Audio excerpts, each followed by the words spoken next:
जय गजानन मंडळी, आज मी तुम्हाला दाखवत आहे ऑफिसच्या डब्यासाठी झटपट होणारी मेथीची भाजी।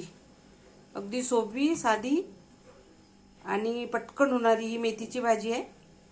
त्याच्यासाठी साहित्य काय काय पाहिजे ते बघूया आपण। साधारण एक जुडी मेथी आहे, ही एक जुडी मेथी घ्यायची आणि लसणाच्या पाकळ्या 4 ते 5 आणि लाल मिरच्या अख्ख्या, मीठ, भिजवलेली मुगाची डाळ,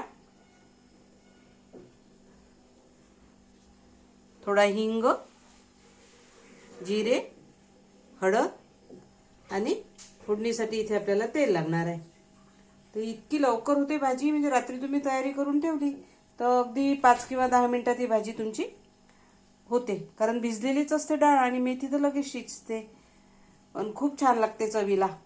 चला तर मग आता फोडणीची तयारी करूया।